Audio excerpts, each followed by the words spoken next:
All right, welcome to day one. And today I want to talk to you about the thought, the journey of the thought, and how it can really create your reality. That was not what I was supposed to say, but you probably heard that. Really create your reality. Kind of weird thing to say. So basically, our thoughts shape everything because our thoughts are most likely linked with emotions, right? And you can have two people watching the same thing, but those two people can still watch that same thing and have completely different views and perceptions of that thing. So it depends on how you think, how you feel when you think that, what your state of mind is in.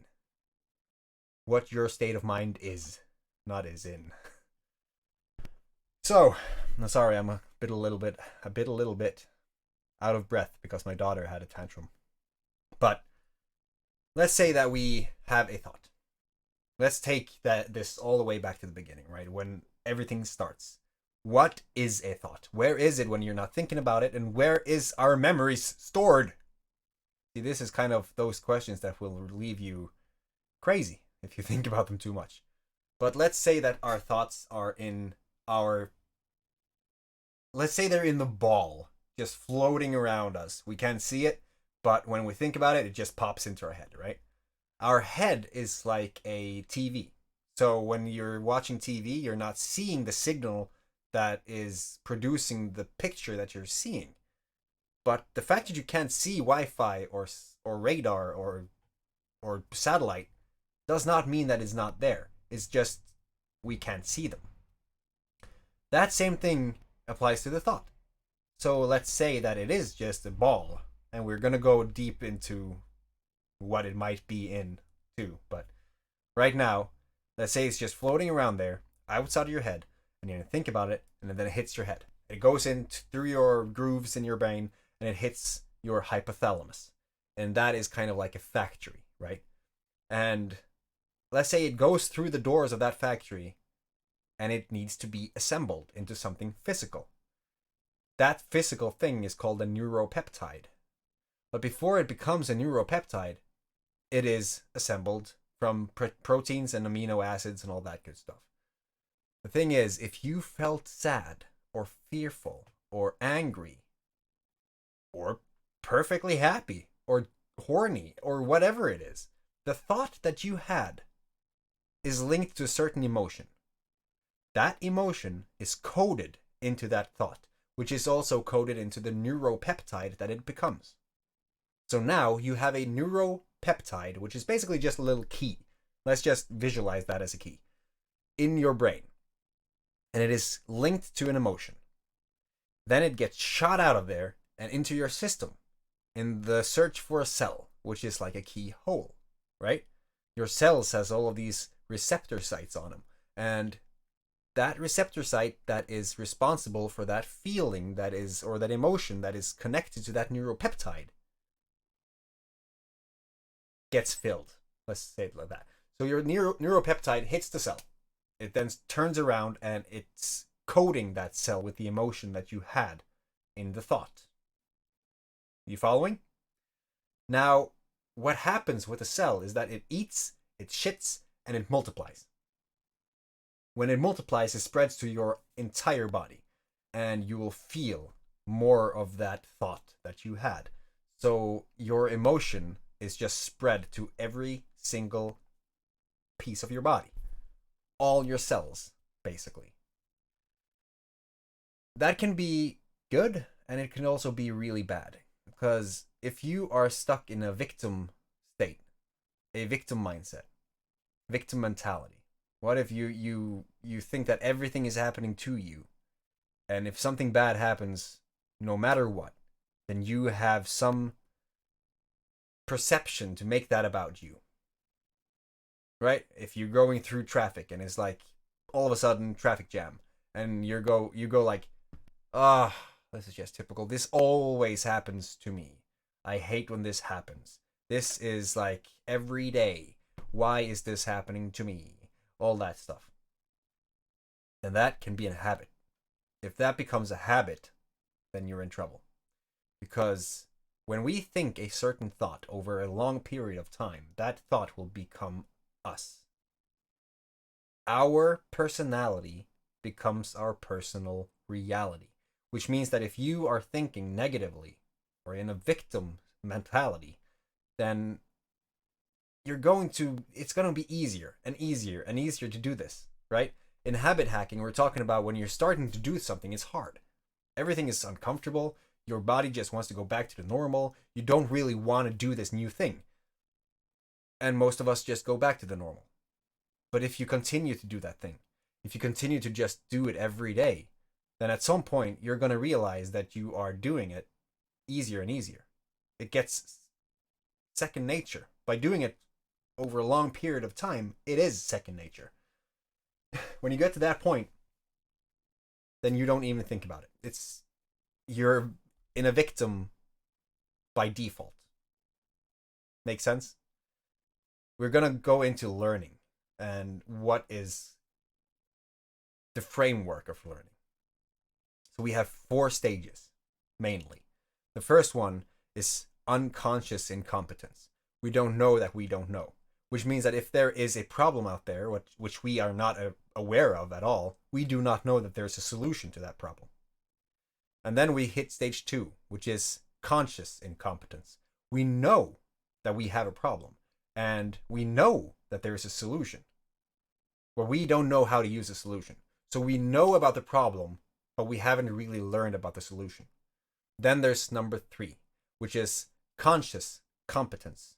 This is where we know we have a problem and we know about the solution and we're actively using that solution to gain a new outcome. Make sense? It means that we are always we are thinking about using this to further better ourselves or to fix the problem or whatever it is. But we have to think about it. We still have to think about using it. But then as we get better and better and better and better, then you come to stage 4, which is unconscious competence, which is second nature. You don't really think about it. It's like when you're brushing your teeth or getting dressed, or maybe you're old enough to drive a car. Then you're doing these things automatically. You're really not thinking. When you're in a shower, you probably have the same thing, the same movement when you're going out and soaping yourself in and washing yourself off and then drying yourself off and then brushing your teeth. All of these things, you're probably doing it automatically. Your body is remembering it. Like if you forget a PIN code, odds are that your thumb will remember the pattern that you went for. So your body is remembering what your brain forgot. Unconscious competence. That goes into emotions and thoughts. And that is fucking dangerous. Because when you are negative, if you are victimized, if you are fearful, all of those things, if activated over a long period of time, will become a pattern, a habit. And if that is a habit, then not only are you going to easily fall into those patterns, your body is chemically dependent on feeling like that. That is horrible because your body, when you're in a victim mindset, or if you are fearful, or whatever, all of those negative things, you are becoming addicted to it. Your body is creating proteins and chemicals that your systems are using to basically portray that mindset, that state of mind. And when you're in that, you're in your comfort zone, right? And you want to be in your comfort zone, which means that you are doing the things that will keep you in there. And the comfort zone could be bad or good. It all depends on how you think. And that is fucking interesting, because if you are positive for a long period of time, that means that you are getting accustomed, you're getting used to being positive. And then you're just, it's automatic. You don't think about it anymore. And that is also, regrettably, the fact for negative thinking too. And this goes for everything, every habit, everything in your life. If you want to do something different, you have to do something that you haven't done before, right? If you want something new, you have to do something new. If you continue to do what you've always done, you will continue to receive what you've always received. Which means that if you are going through the day, every day, the same thing, you're having 70 to 80,000 thoughts during one day, and 90% of those is transferred to the next day. Most people do not think about this. Most people are not aware. We have our habits, we have our routines, and we're just doing the same thing on repeat every fucking day. It gets maddening if you're getting aware of it. Are you seriously happy with living the same year over and over and over again, calling it a life? You see where I'm going with this? This is going to get a little hard for some of you because it's new. It's uncomfortable, right? If we are accustomed to our state of mind, if we are in our comfort zone and we really don't know what the process is to get out of that and what we can expect when we get out of that and how our uncomfortable zone, right? That get out of your comfort zone is a thing that every entrepreneur and all of the high achievers around the planet is saying to do, because out of the comfort zone is where the growth is. When you are uncomfortable, when you're doing something and it's hard and you're thinking, oh shit, I can't do this, that means that you're introducing something new to your brain and you have to continue to do it. If you're sitting there playing a guitar, then right out the gate you're gonna suck at playing the guitar and it's going to feel hard, and most people will stop right there. They will not go any further, but if they have someone who's done it before, they can tell them that this is just that little pain period before you actually get started. If you get through this, it will get easier. It will get easier and easier and easier, and all of a sudden you're not thinking about it. See? That is the same thing. First, you're unconsciously incompetent, then you're consciously incompetent, and then you are consciously competent, and then you are unconsciously competent. It all follows that same pattern, and if you just know how to apply that to your life, everything will follow suit. And this is especially important because of how our thoughts work. If we know how our thoughts work, then we know how we can control them.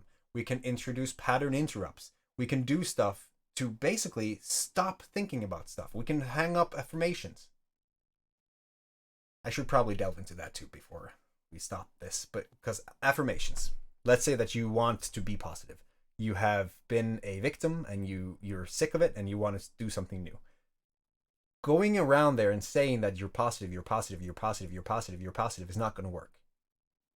It's not going to tell you anything like your brain is still going to be negative because it knows. It knows it's a sham. Your brain works weirdly. You have to feel it in order to achieve it. And that is, I'm going to go into the details on that in a few videos in the future, whatever. If you're here, you're probably going to learn that pretty soon. The thing is, a lot of people are suppressing their emotions. Let's say that they're angry and they're just thinking, nah, okay, fuck that, no. Right? They're not bothered. Fuck that. That's just suppressing it. Some people are venting it out. They're going to the gym or they're finding something to ruin or they're breaking a glass or whatever it is. They're just venting it out. And some people are ignoring it. Which is basically the same thing as suppression, isn't it? And then some people are just talking about, nah, this does not bother me. See this smile? This is my smile. I love this smile. Right? That means they're just faking it. They're forcing positivity onto a negative situation. But your brain knows the difference. Your brain knows that you are full of shit. And your amygdala is still vibrating. Now, your amygdala is like your little alarm bell. And it goes off in a fight or flight situation. 200,000 years ago, stop. If you just got that, 200,000 years, fuck you. If you just got that thought, stop. You have to have an open mind if you're going through this, okay? We're gonna have to have a lot of conversations, a lot of topics that you will not like if you just flinched on 200,000. Right? Is that a deal? Just, your brain is like a parachute. It does not work if it's not open. So these are theories, as I said. These are theories. Did I say it? I don't know. But I want you to just be open to theories. Do not make up your mind. Take in the information and make up your own mind if you do the research, whatever. But let's say 200,000 years ago, we were in a cave. let's say 20,000 years ago. Let's go with 20,000. We're in a cave and there's a storm coming and we are like, fuck. Don't like this. I'm feeling a little bit anxious because this storm is going to ruin me completely, right? You're fearful. You're seeing the storm and it's coming. How do you fix that? Well, we're with the cave. Let's go into the cave, right? You go into the cave, problem solved. The amygdala chills right the fuck out. If we're thirsty, the amygdala again goes like, thirsty, thirsty, thirsty, thirsty, right? Then you drink, problem solved. Before we became us that we are right now, we had a completely different environment. We were in a instant gratification environment, basically. There's probably other ways to say that. Instant gratification. This is like us right now, where Facebook is just popping up like likes and stuff, and it's instant gratification. That's probably why we are so fucking addicted to it, because our brain remembers when we had that in our survival mode. When we were hungry, we ate. Anxiety gone. When we were thirsty, we drank. Anxiety gone. Today, we're thinking, shit, am I going to get paid next month? Your brain does not know the difference between a thought and a reality, which means that it is preparing itself for something that is going to happen, like a threat, danger, like a saber-toothed tiger coming out of the bush, right? Everything that has happened to our humanity has happened, like, during the last 100 years. Everything changed. Everything changed. 100 years. Our brain cannot evolve in that fucking speed. It's not possible. Which means that for us, not knowing if our paycheck is going to come in the next month is equally stressful as a saber-toothed tiger coming out of the woods. But we are living in that stress response constantly. That is bad. That is actually horrible. Because our body gets fatigued. Our body gets broken down. We are getting addicted to these stress hormones. We are all of that shit, right? But by being aware of it, at least we can do something to change it. So your amygdala will go off when you are going into something uncomfortable. Trying something new, your amygdala is going to blink a lot. But if you just know that this is just something that your brain does to try to keep you safe, you can go like, hey, amygdala, I can see you out there. I'm good. I don't need you right now. I'm good. I know it's weird, but it works. Or if you have a bad picture in your brain, a bad situation, make that picture black and white if it's full of color. Stop it if it's an emotion. Make it smaller if it's big. And make it more silent if it's loud. Right? If you have something like staying on stage and speaking in front of people and you think that this is horrible, I'm going to die, your amygdala probably thinks that. So you have to picture yourself on there. It's good. You're visualizing yourself acing it, right? At the same time, you're removing that bad aspect of it. You're taking that, putting it into a frame, making it black and white, making it small, making it less loud, more silent, remove the sound. And then shove it off into the distance in your mind. Your brain will see this and it will like, ooh. And that is just one of the things that we can do with our thoughts. Everything starts with our thoughts. Everything starts with how we are thinking. Our limiting beliefs, are they really limiting beliefs? Or is there something that we have been told over the course of our lives by other people and how they saw the world and how they responded? Because if we are having the same money mentality as they had during the Great Depression, how is that serving us? The environment has changed. It's not the Great Depression anymore. We can do more. We have the internet. We have a lot of stuff right now, but a lot of it has been imprinted in us from generation to generation to generation. And sorry to say, a lot of the things that we were told when we were small is bullshit. And also a lot of it has just surfaced the last 20 years and is still woo-woo, right? We are still living in a Newtonian universe, which is like big materialistic things. That is just a cause and an effect. But today, there is more. There's quantum physics. There's the small, unknowables. The big eternal now. The things that we cannot see, but we know that it's there. Like the Wi-Fi, like the satellite, like the fucking thoughts. We're going to get into that tomorrow. Until tomorrow, thank you for listening. I know that was a lot. And if you have questions regarding this and how your thoughts work, do not be shy to reach out and we will take care of that right away. Maybe we'll even make a new video on it because we have to, because this is a constantly evolving thing.